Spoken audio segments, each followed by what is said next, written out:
ये कोई normal question नहीं है। इस क्वेश्चन के अंदर अर्थमेटिक प्रोग्रेशन समांतर श्रेणी का पूरा कॉन्सेप्ट छुपा। तो हम समझते हैं कि अर्थमेटिक प्रोग्रेशन होता क्या है। अर्थमेटिक प्रोग्रेशन एक ऐसी नंबर लिस्ट होती है जिसमें हर दो टर्म के बीच में सेम डिफरेंस होता है। अब ये जो डिफरेंस है वो पॉजिटिव भी हो सकता है, नेगेटिव भी हो सकता है और ये जीरो भी हो सकता है।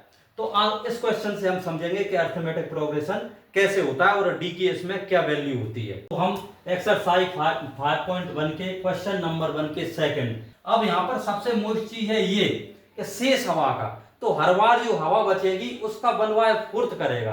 तो मान लेते हैं हम कि फर्स्ट टाइम जो सिलेंडर है उसका वॉल्यूम कितना है, V है। अब इसमें बोला है कि हर बार जैसे कितना बनवाय पूर्त, तो V इंटू V का बनवाय पूर्त है ना, इतना इसमें से कम हो जाएगा। जब इसको हम सॉल्व करेंगे, अब ये स्टेप है, ये बहुत मेन स्टेप है, इसको समझना बहुत जरूरी है। यहाँ पे V हम कॉमन लेते हैं तो 1 माइनस 1/4 हो जाएगा।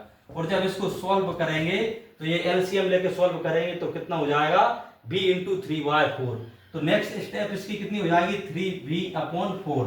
अब फिर क्या बोला है कि शेष हवा का, अब जो हवा बची है इसका 1/4 फिर कम होगा, तो 3V/4 माइनस 3V/4 का 1/4 भाग कम हो रहा है ना।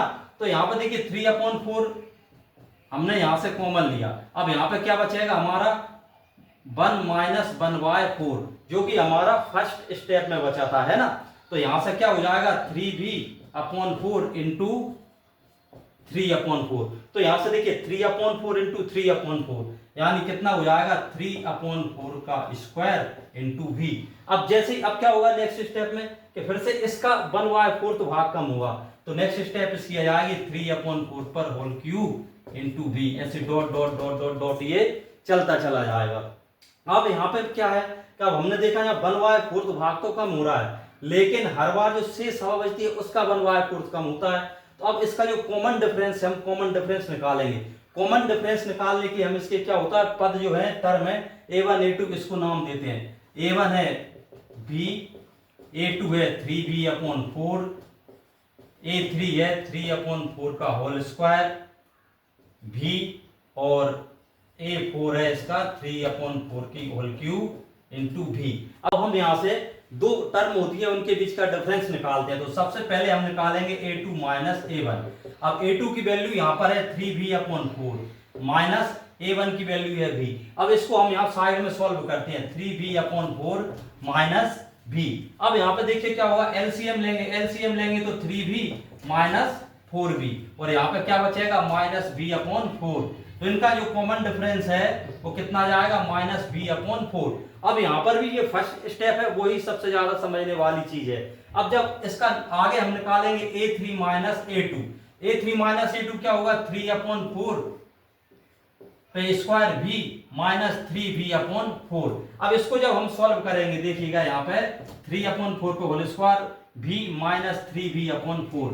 तो यहाँ अब इसको जब हम सॉल्व करेंगे यहाँ पर तो क्या है 3/4 पे whole square V minus 3V/4। तो यहाँ पे देखिए क्या करेंगे 3/4 दोनों तरफ है, तो 3/4 हमने यहाँ से कॉमन लिया, तो यहाँ से कॉमन लिया तो यहाँ पे क्या बचा 3V/4 माइनस V जो कि हमारी फर्स्ट स्टेप में था ये, है ना। तो यहाँ से ये कितना माइनस V/4, तो क्या बचेगा अपने पास 3/4 माइनस इंटू माइनस V/4। तो देखिए यहाँ पे कितना हो जाएगा A3 माइनस इसकी वैल्यू कितनी आ गई 3V/16 माइनस में। तो ये कॉमन डिफरेंस है। देखिए यहाँ पे कुछ अलग था, यहाँ पे थोड़ा अलग है, तो हम लिख देंगे A3 minus A2 not is equal to A2 minus A1।